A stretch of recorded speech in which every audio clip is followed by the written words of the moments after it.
Next topic is usability. So here actually you are going to study about usability assessment in the design process. So before that, let us see what is usability. So here there are different definitions given by the people. Okay, but let us see the exact definition of usability that is given by Shackle.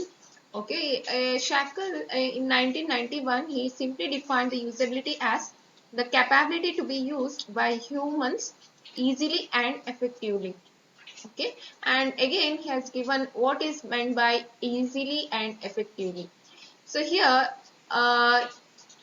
easily means to specified level of subjective assessment, and effectively means to a specified level of human performance. So this is the definition given by Shackle. Okay, and if you are saying usability and user experience, so we use it regularly, but do not confuse the words about if you are having to tell about usability and user experience. Usability is different and user experience is also totally different. Usability means you can say that, for example, uh, if you are using a website, uh, usability is the thing that how easy it is for the user to complete certain tasks. Okay, but whereas the user experience is about the overall feel, how a user feels when he is using the website, or during the usage of the website, or after using the website. So this is called user experience. Okay. Okay, so here if you are seeing in particularly the usability means, as I said, it is how easy it is to perform the task, how easy it is, or how the user interface is easy to perform or complete the task. Okay, that is about usability. So here if you are saying, it's related with the effectiveness, efficiency, learnability, error prevention, memorability.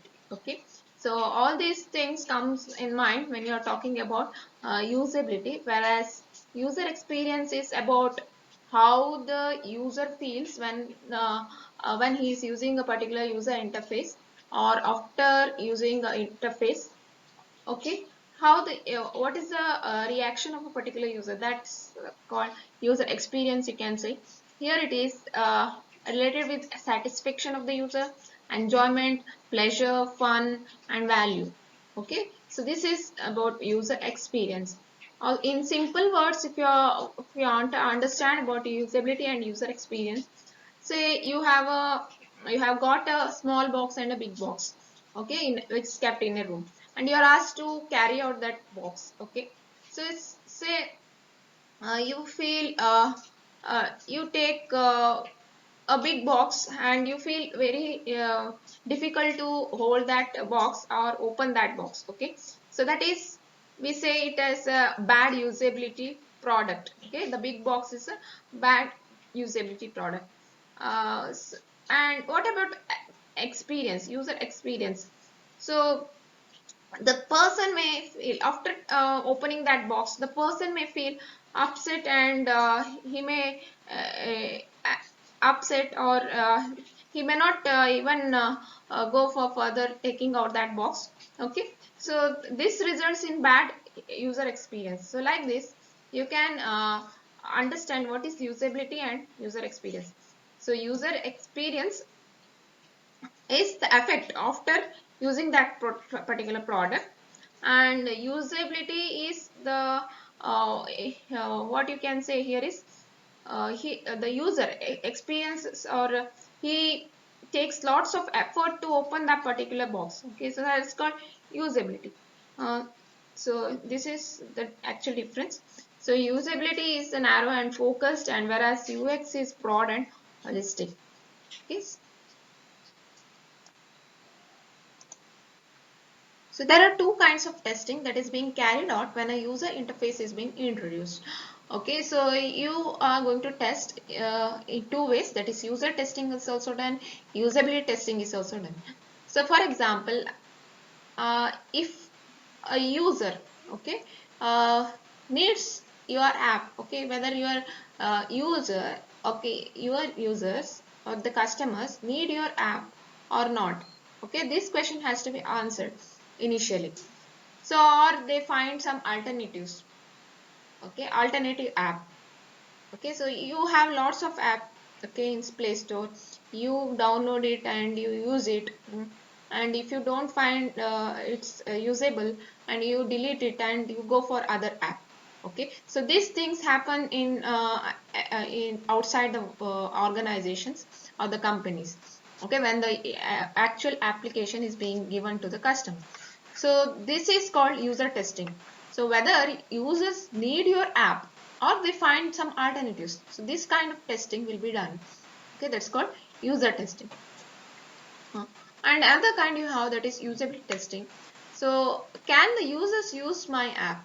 That means once the app is given to the customer, and if he finds difficult in using that app, and the organization has to find out where exactly he is finding the difficulties, and they have to solve that problem and give a newer version of the app. So this is called usability testing. So this is also very much necessary, usability testing. So if there are any drawbacks, they have to come out of that drawbacks in the app, and they have to give the better solutions for the customer. So that is called usability testing. Common usability problems. So according to Mandel, he lists 10 most common usability problems in graphical systems, and it's also reported by IBM usability specialists also. And what are the points? Let us see. The first point is ambiguous menus and icons. This leads to usability problem.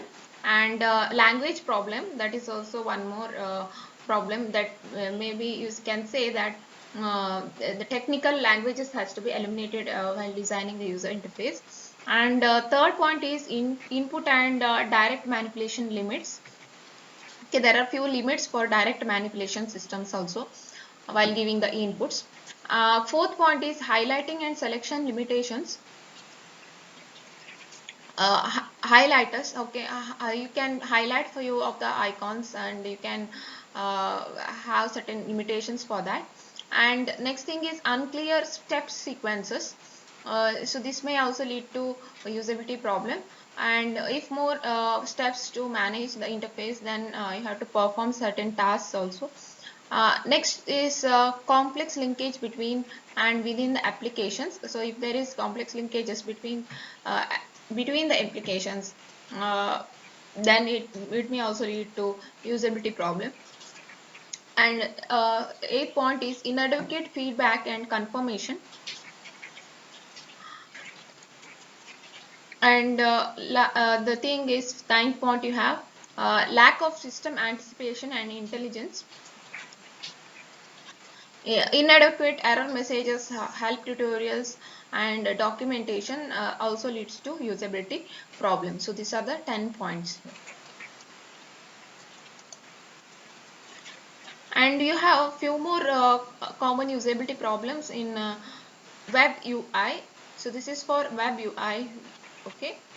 So here the first point you have visual clutter, a lack of white space. So where you can see white space. Okay, see, when you are going to have an icon, particularly if it is all cluttered, or if all icons are kept together, you may not feel like using it. So that should be certain space, white space between the icons or your menus, you say, is it? And if any unnecessary decorations appear on the particular pages, web pages, what you are using, it may also lead to usability problem. Okay, so that is about visual clutter. So avoid this visual clutter. All image icons or graphics has to be having a white space between that. And next point, you have impaired information readability. So what is this impaired information readability? So page readability is actually diminished by improper choice of typefaces, colors and graphics. So why typefaces are important? See, you have different kinds of styles. Maybe you are generally using for typing and all. You will be using Times New Roman. So there are few other kinds of styles also. Okay. So, but which one is very much readable for the user? That kind of style has to be selected. Okay, and if it is not selected, it may cause a problem in usability. And the colors, whatever you choose, it should be also appealing, and the graphics, whatever you present on the screen, also should be related to the particular content that is present in the screen. Okay, and next is use of innumerable fonts and colors also. uh, it will lead to usability problem. And if backgrounds that are brightly colored, or if you have picture or patterns which will diminish the readability of the text which is written on the screen. So you can say that what it means is, suppose when you are doing the presentation, the color of the background what you are keeping is very important. Similarly, when the web interface is being designed, the background color also is very important. Okay, it should be bright, and so that your letters whatever appear on the screen, it should be in a very good color. Okay, it has to match, or contrast colors should be kept.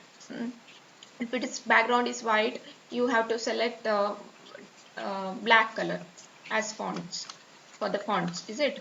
So this has to be kept in mind, or else it may lead to impaired information readability. Okay, and third point is incomprehensible components. Say you some icons and graphics, for example, contain no text to explain what exactly they want to do. Okay, simply you keep icon or a graphic will lead to uh, confusion among the users. What exactly it does, the icon does, they may not be knowing. So some text has to appear on the icon to show what exactly it does. Okay, and uh, command buttons which has no visual indication often won't be actually clicked. Okay, so sometimes simply if you have buttons kept without any indication what it does. Okay, um, it won't be actually clicked. Okay, so every buttons whatever you keep, it has to be mentioned with certain text. Okay, and then language. So the developers language, or developers generally use technical language. Okay, but the normal users will not be knowing those technical terms. Okay, so this gap has to be avoided. The language gap also has to be avoided, and the user when designing a user interface, they have to use the developers have to use general language. Okay, which will see, if I say here particular button you have, that is help. Okay, it's understood by the user that it gives a particular help for the user, is it? Or close is a common word. So like this common terminology should be used so that user will it will be user friendly. Okay, and next thing is you have, suppose annoying distractions. Okay, annoying distractions means, suppose when you are seeing actually your website, suppose if you see simply a blinking text, or animations come out regularly automatically, think that. Okay, that will drag the user attentions. Okay, and it destroys the actual page readability. Okay, so this kind of automatic presentation of music or pop-up windows actually interrupts the concentration of the user. So all these things will distract, or it will be annoying for the general users. And next point you have, that is confusing navigations. Confusing navigations means Actually, the size and the depth of the websites leads to lost in space. That means if there are many navigating pages in the websites, it will lead to lot of confusion for the users. Okay, so suppose you have a number of links, okay, which leads to next page. When you click that link, it gives a next page. Okay, and again in that the next page, fresh page, whatever you get, again there are few links, and again you go on clicking. So at last the user will not be knowing where exactly he is. So that is confusing navigation. So this also leads to usability problem. And sixth point you have, that is inefficient navigation. Inefficient, suppose say you have large graphics, uh, which wastes lot of screen space, and it leads to simply your page counts will be increased because of the large graphics whatever you use in your screen. Okay, simply creating this kind of page with little content creates inefficient pages. Okay, so this is called inefficient navigations. Simply do not put all the graphics which is unrelated and which occupies large space and little information uh, like this. Okay, that should be that will lead to actually the usability problem. And eighth point is excessive or inefficient page scrolling. uh, it, See, suppose say here one window is being given, and you have scrolling up and down, and in bottom also you have got a scroll button, is it? See, when you're using this kind of scrolling buttons, okay, it will take your time. Okay, you have to read the contents as well as you have to scroll it, and here also downwards also you have to scroll. Okay, so horizontal and vertical scroll bars hide contents, and window actually cannot be resized. In some cases, you cannot resize your window. So, but in few websites, if you see such scrolling buttons which hide certain contents, it may lead to readability problem also, and uh, the, uh, there will, you can say that it will be wasting your time actually.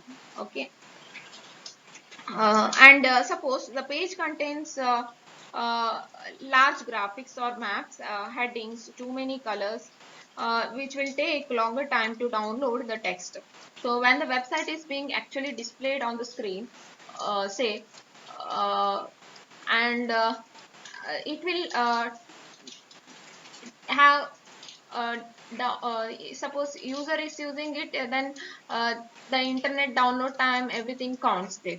Okay, he has to have a proper bandwidth to download the particular page, all these counts. So if your graphics has got or you say your screen has got larger graphics or larger headings with different colors, then it will lead to uh, uh, more data usage, you can say, or your download time will be more in that case. Okay, so this is called inefficient operations. So this also has to be avoided actually. And eighth point is excessive or inefficient page scrolling. uh, Inefficient, excessive or inefficient page scrolling. Okay, suppose you have a screen like this, okay, and you have scrolling buttons also here also, uh, and you don't see certain contents. Suppose you say here you read only few contents on the screen, and you are not able to see the other contents. Okay, so that means out of sight, you have certain words you have out of sight, that will be actually out of your mind. Okay, that actually means some contents which are important, that is very important for the user, that will be out of his sight. So that will lead to usability problem also. And that's due to scrolling buttons, you can say.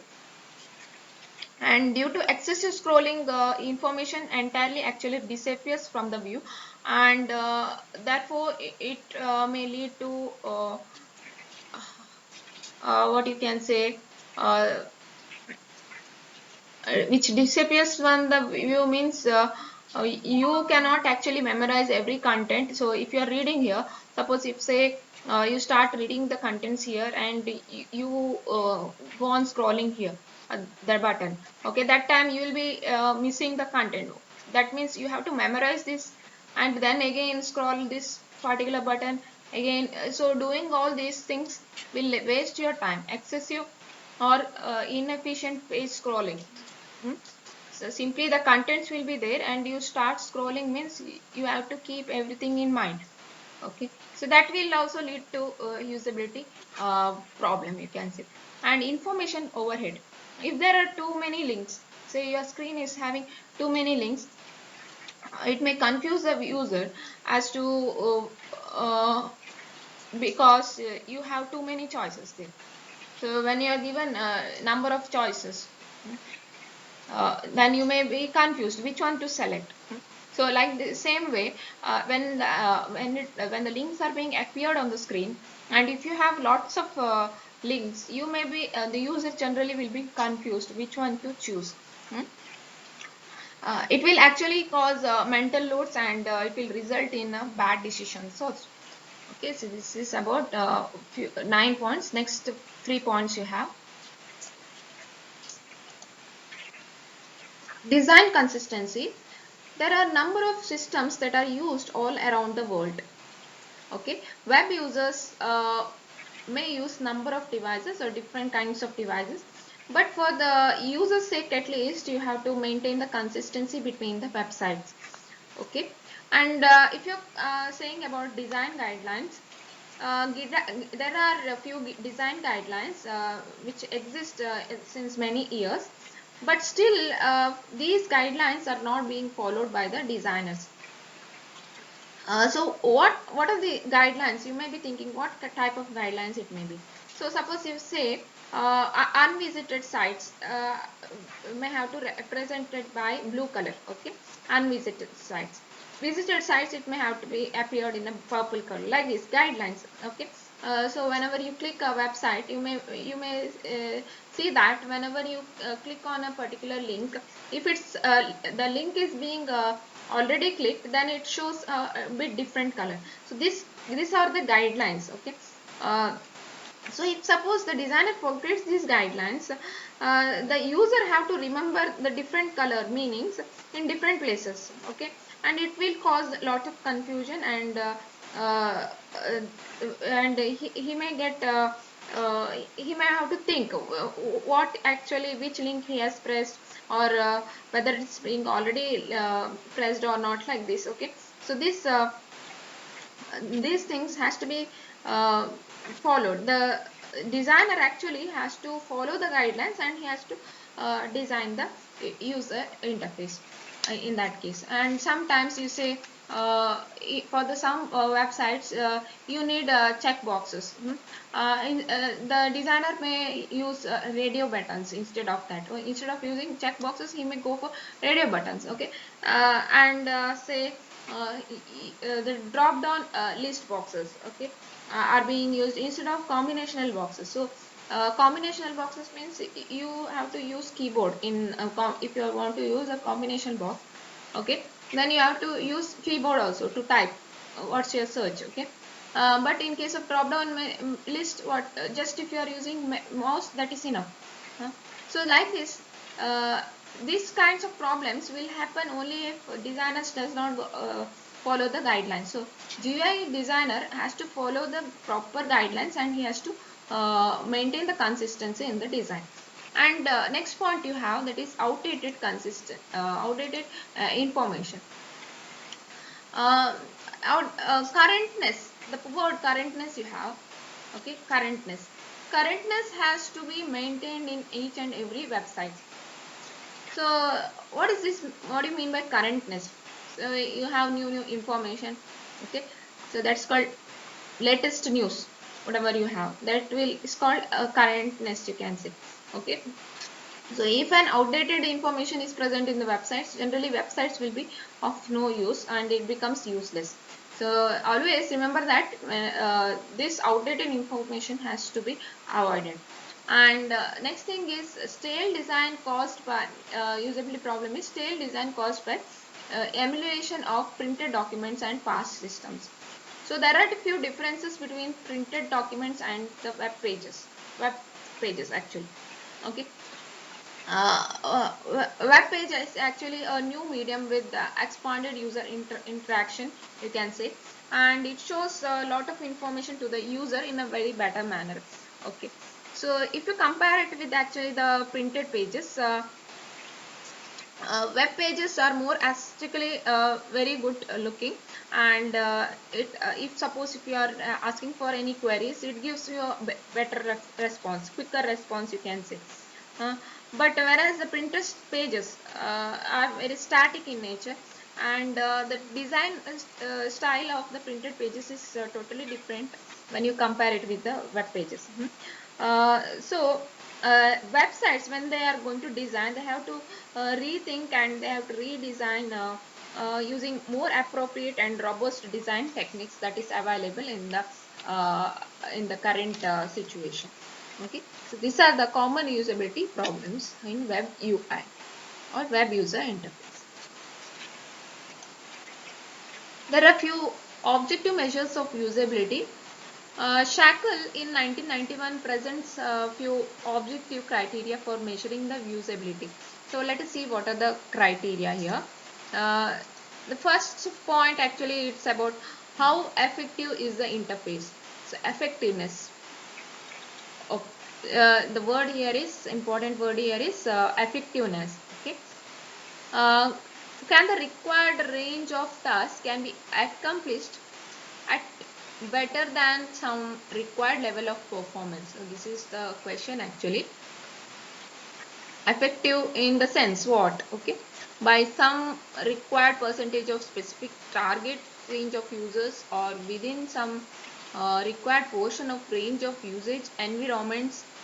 So effective in what sense? Okay, how effective is the interface, that has to be measured actually. Okay, how they are going to measure, that is based on performance, based on range of users, and based on range of usage environments.